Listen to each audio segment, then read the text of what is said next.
इसके पीछे जो कॉन्सेप्ट है वो ये है कि टेप बॉल क्रिकेट जो है ना वो बहुत ज़्यादा पॉपुलर हो गई हुई है और पूरे मुल्क में बड़े भरपूर अंदाज में खेली जाती है। ये इस चीज़ को देखते हुए और ये ख़ास तौर पर छोटी छोटी गलियों में, सड़कों में, मोहल्लों में और मैदानों में होती है। तो यही देख, और इसका बिल्कुल ही खेलने वाले जो प्लेयर्स हैं वो इनके अलग ही हैं, यानी वो कन्वेंशनल क्रिकेट नहीं खेलते और इसमें बहुत सारे ऐसे प्लेयर्स खेलते हैं जो अफोर्ड ही नहीं कर सकते आगे जाना। कहीं वो किसी मोहल्ले में काम कर रहे होते हैं, कहीं किसी घर में काम कर रहे होते हैं, कहीं वर्कशॉप पे काम कर रहे होते हैं, लेकिन उनमें टैलेंट होता है। इसी चीज़ को सोचते हुए फिर इसको हमने इस तरीके से डेवलप किया कि इसको हमने टेलीविज़न पे लेके जाने की कोशिश की है, क्योंकि और उसको 8 कराची से पहले हम शुरू कर रहे हैं, 8 मोहल्लों में इनको हमने बांटा।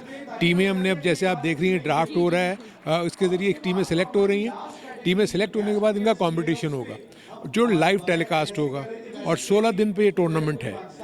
इससे ये है कि टेप बॉल के प्लेयर्स को, लोगों को जानने का मौका मिलेगा, क्योंकि हर वो प्लेयर जो पाकिस्तान के लिए खेलता है वो पहले वो ज़रूर टेप बॉल या टेनिस बॉल से क्रिकेट ज़रूर खेलता है, क्योंकि मैदान नहीं है आपके पास।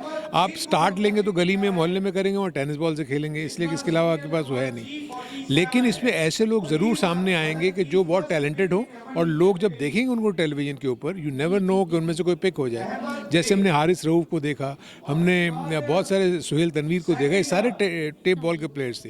इवन मोहम्मद समी भी टेप बॉल से खेला करते थे। इस पॉइंट ऑफ व्यू से मुझे लगता है कि आगे जाके जब ये इस वक्त कराची में हो रहा है, फिर इसको हम नेशनल लेवल पे लेके जाएंगे, फिर पाकिस्तान में लेके जाएंगे, एंड देन फिर हम हो सकता है एशिया पे और फिर इंटरनेशनल। बहुत अच्छी चीज़ है। देखिए, अगर कोई भी क्रिकेटर है जो जिस लेवल पे भी गया है, मगर उसकी बिगिनिंग यही थी, गलियों में खेलना, मोहल्ले में खेलना, टेनिस बॉल जो थी ये यूज़ होती थी।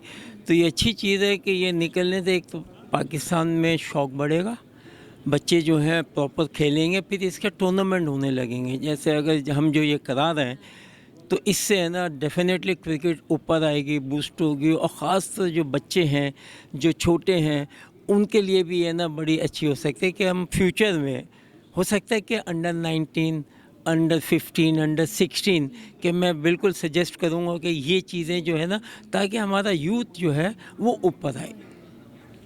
अच्छा सर, कोई मैसेज देना चाहेंगे न्यू टैलेंट के लिए, जो नए लड़के खेल रहे हैं आजकल आ रहे हैं, जो शौक़ रखते हैं, मतलब ये काफ़ी होता है लेकिन खेल नहीं पाते? हाँ बिल्कुल। देखिए, मैं जो भी बच्चे मुझे सुन रहे हैं, सबसे पहले है एजुकेशन। मैं उनको ये कहूँगा बेटा कि एजुकेशन के साथ साथ आप स्पोर्ट्स खेलें, मगर आप एजुकेशन, क्योंकि एजुकेशन जो है वो आपकी लाइफ टाइम होती है, क्रिकेट लाइफ टाइम नहीं है। जो बच्चे सुन रहे हैं मैं उनको, क्योंकि अब जैसे मैं था, मैं बचपन से आ गया तो मेरी पढ़ाई हर जोई, मेरे सब भाई बहनों ने ग्रेजुएशन की, ये वो, हमने कॉलेज गए, कॉलेज के बाद है ना, मतलब लाजिम बात है कि उस लेवल पे आ गए थे कि ये भी बहुत इम्पोर्टेंट हो, पाकिस्तान के लिए था सारा। तो मैं बच्चों को, जैसे अब मैंने अपने बच्चों को, 2 बेटे को, मैंने उनको क्रिकेट नहीं खिलाई, वो इसीलिए नहीं कि पढ़ाई जो है ना इम्पोर्टेंट है। और तो मैं ये जो भी सुन रहे हैं मुझे, उनको यही कहना है, देखो पढ़ाई तुम्हारी लाइफ टाइम है, जब तक आप इस दुनिया में हैं आपकी जाएगी, आप कुछ भी कर सकते हैं। खेल जो है वो टाइम बीना है, आप खेलो, ज़रूर खेलो, मगर दूसरी चीज़ भी।